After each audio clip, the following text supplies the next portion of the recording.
यह कहानी गोलगांव की है। गोलगांव की महिलाएं बहुत दूर दूर तक जाती हैं पानी लाने और लाते वक्त थक जाती हैं। गोलगांव सुखी संपदा गांव है और अन्न धन से भरपूर है, लेकिन पानी का बहुत कमी है।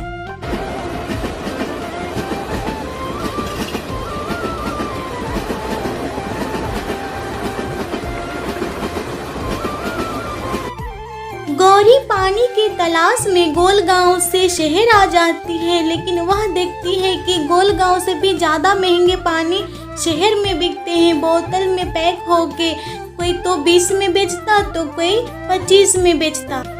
गौरी का अपना कोई नहीं था गोलगांव में और न ही शहर में।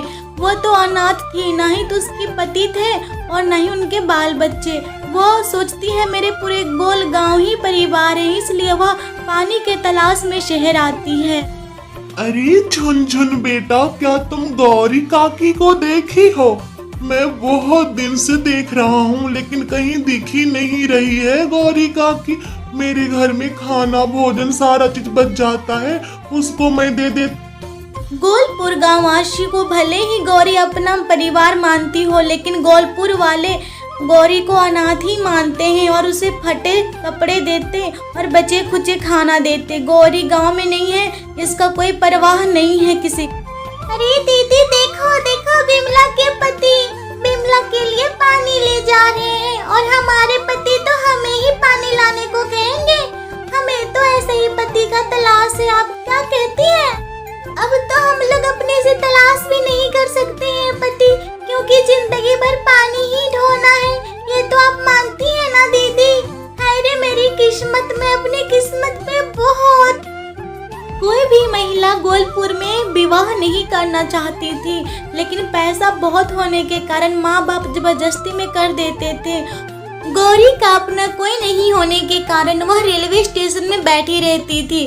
पुलिस लोग उसे देखते और इनकार कर देते कुछ देने से। एक दिन एक शहरी लड़के के पास बैठी हुई थी, वो कुछ मांगना चाहती। अरे ओ बेटी, तुम तो भले घर के दिखती हो, कुछ पैसा दे दो बेटी, मैं बहुत दिन से भूखी हूँ बेटी, भूखी हूँ। प्लीज, ये यहाँ नहीं रहना चाहिए, फौरन दूर करो।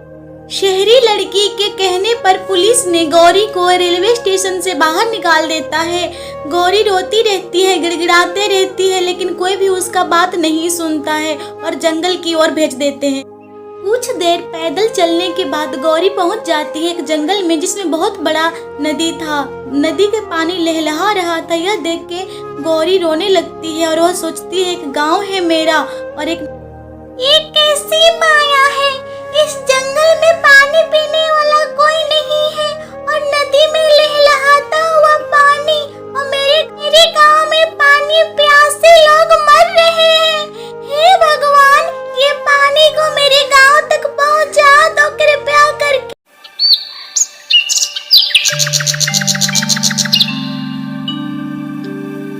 बहुत समय बीतने के कारण गोलगांव के लोग अब गौरी को भूल चुके थे पूरी तरह से। रामलाल अपने शहर छोड़ के गोलगांव आता है। वह देखता है चारों तरफ हरियाली है, लेकिन पानी कहीं नहीं दिखता है। वह हैरान रह जाता है। रामलाल अपने गांव के थोड़ी सी बाहर जाता है तो वह देखता है एक नदी है जो बहुत बड़ी है और पानी वहाँ पे लहलहा रहा है। बिल्कुल साफ पानी था पीने के लायक। अजी, मैं सच्ची बता रही हूँ, आपके आने से पहले यहाँ कोई नदी वदी नहीं था। ये कोई चमत्कार ही है, समझो आप, मेरी बात मानो जी। अच्छे से मजाक कर लेती हो चंदा तुम, जरा सच सच बोलो, क्या सच में तुम्हें पता नहीं है इस नदी के बारे में और पूरे गांव वालों को भी पता नहीं है क्या? बताओ मुझे सच। भला मैं आपसे क्यों झूठ बोलूंगी? गांव वालों को बिल्कुल पता नहीं था, यहाँ तक कि मेरा जमीन है तो मुझे खुद ही पता नहीं था। मैं दूसरा का क्या बोलूं, आप ही ना जी। बात तो तुम्हारा खैर सच है चंदा, तुम भला मुझसे क्यों झूठ बोलोगी? लेकिन अगर गांव वालों को पता नहीं है तो तुम किसी को नहीं बताना।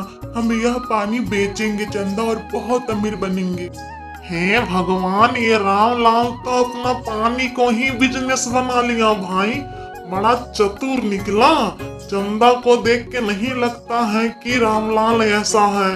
लेकिन चंदा बिटिया तो सही कर रही है जो भी कर। अरे भाई हरिया, तुम्हें कुछ पता है?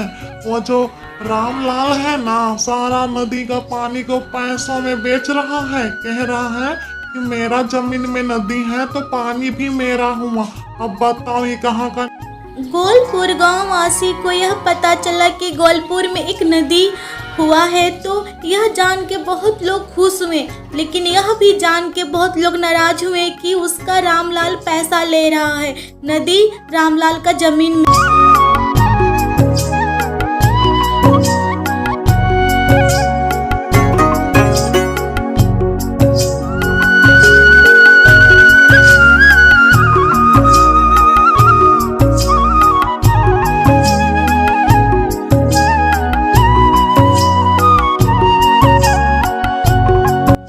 रामलाल किसी को भी फ्री में पानी नहीं देता, सबसे एक एक करके पैसा लेता और बाल्टी भर भर के पानी देता।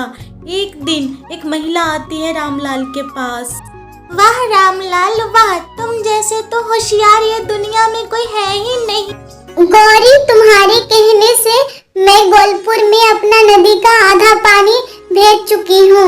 रामलाल के जमीन में मेरा पानी है और यहीं से जाते रहेगा। अब जाकर तुम भी सो जाओ, रात बहुत हो चुकी है और हाँ फल खा ले। गौरी जंगल में आके रो रही थी नदी के पास बैठ के। वहाँ से एक जल परी निकलती है और वह बोलती है कि क्या हुआ गौरी। गौरी अपना व्यथा बताती है कि मेरे गांव में एक भी पानी नहीं है, सब प्यासे मर रहे हैं और यहाँ पानी। गौरी का यह बात सुनकर जल परी अपना नदी का आधा पानी गोलपुर में भेज देती है। गोलपुर वाले भी बहुत खुश होते हैं, लेकिन वे लोग को तो पता ही नहीं था कि यहाँ पे गौरी पानी भिजवाई है जल परी से। जैसे ही गौरी गोलपुर गांव के अंदर प्रवेश करती है, वह बहुत खुश होती है। वह सोचती है अब सबको पानी मिलेगा और रामलाल के जमीन की ओर जाने लगती है, क्योंकि नदी वहीं पे आया हुआ है। जैसे ही पहुंचती है गौरी रामलाल के जमीन के पास, वह देख के खुश हो जाती है। फ्रेश पानी दिखता है एकदम पीने के लायक। वह देखती है कि रामलाल सबसे पैसा ले रहा है पानी देने के बदले।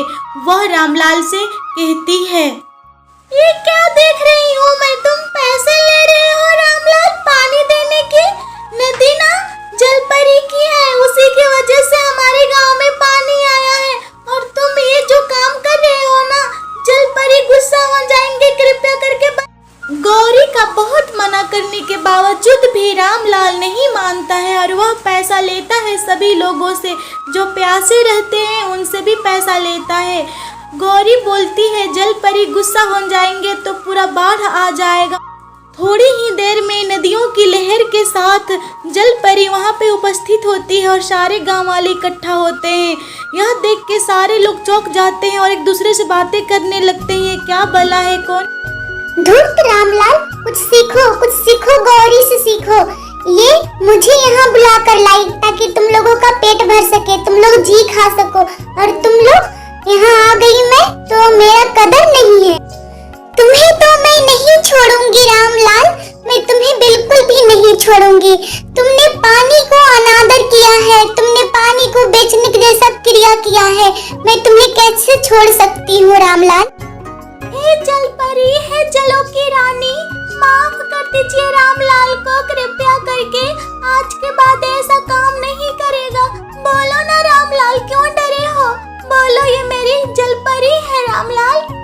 मुझे माफ कर दीजिए जलों की परी, मैं आज के बाद ऐसा अनर्थ नहीं करूंगा और नहीं किसी को पानी बेचूंगा। मुझे माफ कर दीजिए, मैं माफी मांगता हूँ आपसे, मैं ऐसा काम नहीं करूंगा। रामलाल, मैं तुम्हें माफ कर दी हूँ, लेकिन यह मत सोचना कि तेरे कहने पे किया हूँ, मैं गौरी के कहने पे की हूँ। और हाँ, गौरी का तुम लोग ख्याल रखोगे अच्छा से, मैं कभी नहीं जाऊंगी यह गांव छोड़ के। गौरी काकी, आज के बाद आप मेरे घर में ही रहना और मेरे घर में ही भोजन करना। आप हम लोगों के लिए बहुत लकी हैं, भाग्यशाली। गोल गांव के सारे लोग बहुत खुशी खुशी रहते और पानी ले आते ले जाते और गौरी काकी को हमेशा ख्याल रखते और अपने अपने घरों में रखते गौरी को। दोस्तों, अगर वीडियो पसंद आए तो वीडियो को लाइक करके, चैनल को सब्सक्राइब करके घंटी दबा देना। तो बाय बाय, मिलते हैं अगले वीडियो में।